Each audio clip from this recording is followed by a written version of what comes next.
दोस्तों, आज के टाइम में हर व्यक्ति अपने महीने की कमाई से कुछ पैसा बचा करके अपने बच्चों की शादी के लिए, बच्चों की पढ़ाई के लिए, अपने लिए एक बड़ा घर बनाने के लिए या फिर अपने रिटायरमेंट की प्लानिंग करने के लिए थोड़ा थोड़ा बचत हर महीने करना चाहता है और उसको ऐसी जगह जमा करना चाहता है जहां से उसे भविष्य में एक अच्छा फायदा हो सके। और इस क्रम में सबसे पहले नाम आता है एसआईपी का, सिस्टमेटिक इन्वेस्टमेंट प्लान का। लेकिन ज़्यादातर लोग ये डिसाइड ही नहीं कर पाते कि किस म्यूचुअल फंड में एसआईपी की जाए, किस तरीके से की जाए, किन बातों का ध्यान रखा जाए जिससे कि भविष्य में उनको बिना किसी नुकसान के अच्छा खासा फायदा हो सके। तो दोस्तों, आज हम एसआईपी के बारे में कुछ ऐसी चीज़ों के बारे में ही बात करने वाले हैं। साथ ही साथ में हमारा मेन टॉपिक रहने वाला है कि एसआईपी के लिए एक अच्छा म्यूचुअल फंड कैसे सिलेक्ट करें जिससे कि आपको भविष्य में अच्छा फायदा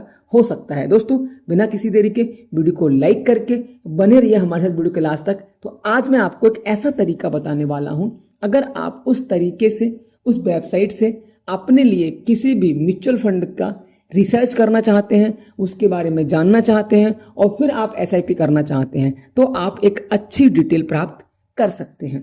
दोस्तों, अभी हम आ चुके हैं गूगल पे। आप इसको अपने फ़ोन में भी स्टार्ट कर सकते हैं, लैपटॉप में भी खोल के देख सकते हैं। आपको गूगल पे आके सिंपली सर्च करना है टिकर टैप।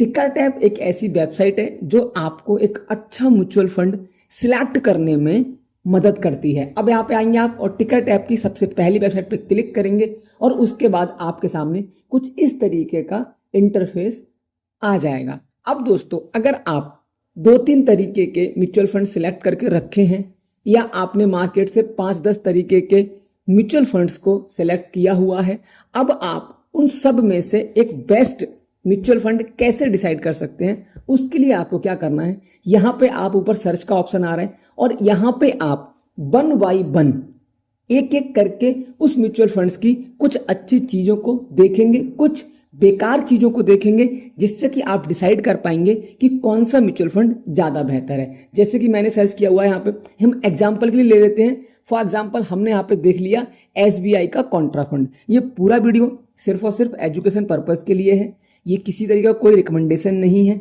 बाकी किसी भी तरीके का कोई भी इन्वेस्टमेंट करने से पहले एक बार अपने फाइनेंशियल एडवाइजर से सलाह जरूर लें। एग्जाम्पल के लिए हमने यहाँ पे SBI Contra fund direct growth, ये हमने देखा हुआ है, इसको हम सिर्फ जानने के लिए समझ रहे हैं। अब आप इसमें कंपैरिजन कैसे करेंगे कि मान लो आपने देखा इसका एनएबी प्राइस, ये जो यहाँ पे आ रहा है ये इसका एनएबी प्राइस है।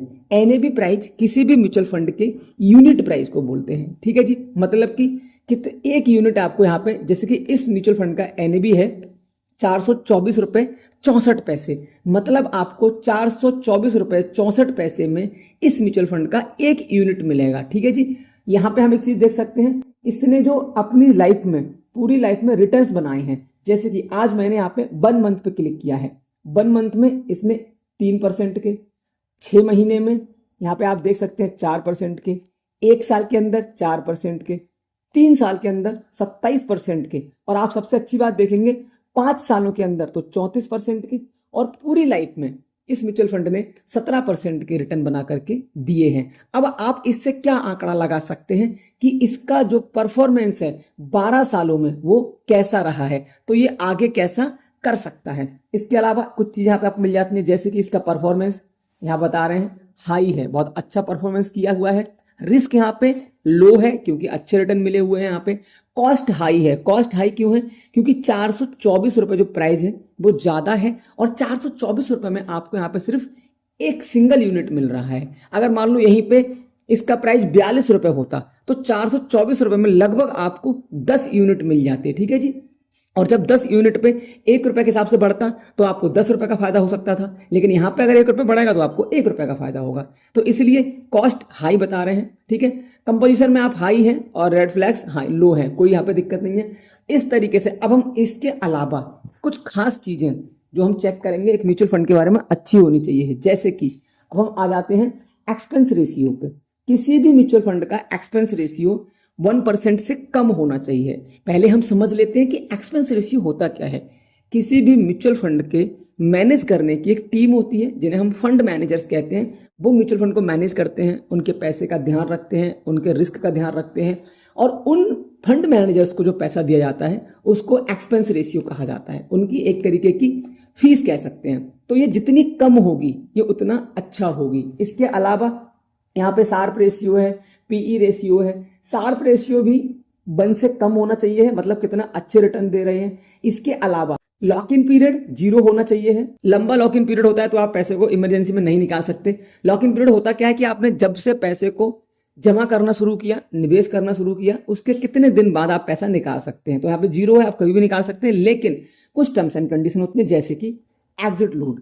अब ये एग्जिट लोड क्या होता है कि आपने अपने पैसे को जमा करना शुरू किया और आप उस पैसे को इमरजेंसी केस में निकालना चाहते हैं, तो आपको वहां पे 1% का एक चार्ज देना होता है, जिसे हम एग्जिट लोड कहते हैं। ये होता क्या है समझ लो, ऊपर लिखा आ रहा है 1% ऑन और be for 1 year, nil after 1 year. अगर आप पैसा जमा करना शुरू करते हैं, 8 महीने आपने पैसा जमा किया और आप 1 साल होने से पहले उस पैसे को निकालना चाहते हैं, तो आपको वहां पे 1% देना पड़ेगा।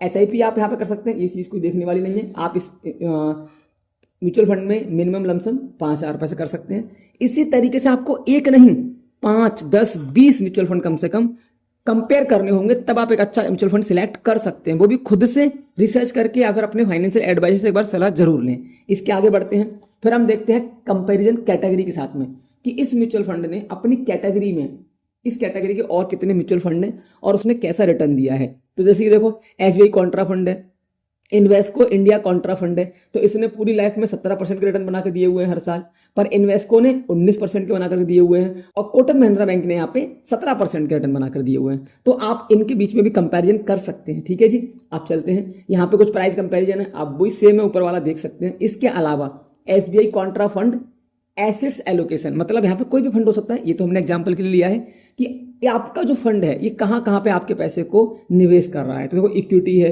कैश है, आपका सिक्योर डेब्ट है, आप देख सकते हैं कितना कितना पैसा कहाँ कहाँ पे। इक्विटी में इनका सबसे ज़्यादा पैसा लगा हुआ है, तो आप इस चीज़ को भी चेक कर सकते हैं। इसके अलावा सेक्टर डिस्ट्रीब्यूशन, जैसे कि जो भी हमारा म्यूचुअल फंड आप देखना चाहते हो उसका सेक्टर डिस्ट्रीब्यूशन कहाँ पे है, प्राइवेट बैंक्स में कितना है, ऑयल एंड गैस में, फार्मास्यूटिकल्स में, कंस्ट्रक्शंस में, आप देख सकते हैं कितना कितना % पैसा आपका कहाँ कहाँ पे लगा हुआ है। ठीक है, या फिर इन म्यूचुअल फंड्स में कहाँ कहाँ पैसा ये निवेश करते हैं। इसके अलावा मेन चीज करंट होल्डिंग्स, कि जिस भी म्यूचुअल फंड को आप टिकट टैप पे सर्च कर रहे हैं, उसका आप रिसर्च कर रहे हैं, तो आप देखो जैसे कि एचडीएफसी बैंक, आप यहाँ पे आपके सामने आ रहा है HDFC bank, Reliance industry limited, ITC, ऐसी बड़ी बड़ी कंपनी है जो कि इस फंड की करंट होल्डिंग्स है। तो आप आंकड़ा लगा सकते हैं कि जितनी अच्छी कंपनीज में पैसा लगा है उतना भविष्य अच्छा हो सकता है। जैसे कि देखो, कोटक महिंद्रा बैंक, गेल इंडिया, पंजाब नेशनल बैंक, आप देख सकते हैं। इसके अलावा आप एएमसी प्रोफाइल देख सकते हैं कि भाई एएमसी प्रोफाइल एसबीआई का फंड है, कितनी इनके पास स्कीम है, कितना इनके पास में एयूएम है। एयूएम मतलब एसेट्स अंडर मैनेजमेंट, कितना पैसा लग चुका है पब्लिक का यहाँ पे, लोगों का यहाँ पे। इसके अलावा एसबीआई कॉन्ट्रा फंड मैनेजर्स, मैंने बताया था कि आप जो एक्सपेंस रेशियो देते हो फंड मैनेजर्स को देते हो, तो उसके कौन कौन से फंड मैनेजर्स हैं, तो आप देख सकते हैं इसमें दिनेश बालचंद्रन जी हैं, प्रदीप केसवान जी हैं, तो ये इस म्यूचुअल फंड के फंड मैनेजर हैं। तो इस तरीके से आप एक नहीं, अब आप यहाँ पे चाहो तो यहाँ पे दूसरा भी कोई कर सकते हो, जैसे कि मैंने भी एसबीआई किया था। अब यहाँ पे आप ICICI इतना डालोगे आप, और उसके बाद म्यूचुअल फंड पर क्लिक करोगे। अब जैसे कि ICICI का एक म्यूचुअल फंड आ गया, ये हम एग्जांपल के लिए समझ रहे हैं। तो अब आप इनके बीच में भी कंपैरिजन कर सकते हैं। जैसे अभी हमने एक म्यूचुअल फंड देखा पहले, अब ये दूसरा आ गया, तो इसने अपनी पूरी लाइफ में कितने रिटर्न दिए हुए हैं, उसने वहां पे हमें कितने दिए थे 17%, इसने कितने दिए हैं 4 साल के अंदर 18%। ठीक है, आप इस तरीके से भी चेक कर सकते हैं, इसके बारे में देख सकते हैं। जैसे उसका था जो एक्सपेंस रेशियो वो 0.62 था, इसका एक्सपेंस रेशियो है 0.78 है। तो आप इस तरीके से कम एक्सपेंस रेशियो, कम एग्जिट लोड, रिटर्न अच्छे, फंड मैनेजर्स का डेटा, आप फंड मैनेजर के बारे में पता कर सकते हैं कि इस फंड मैनेजर ने कहाँ पर कितना काम किया हुआ है, कितने साल का एक्सपीरियंस है, ये सब चीज़ें भी आप यहाँ से चेक कर सकते हैं। तो दोस्तों, इस तरीके से आप एक अच्छा म्यूचुअल फंड कई म्यूचुअल फंड में से सिलेक्ट कर सकते हैं। कोई भी जानकारी रह गई हो अपने फाइनेंशियल एडवाइस से सलाह लेके ही करें। इसके अलावा आप अगला वीडियो किस टॉपिक पे चाहते हैं कमेंट करें। वीडियो अच्छा लगा हो वीडियो को लाइक करें। Thanks for watching, thanks for supporting, धन्यवाद।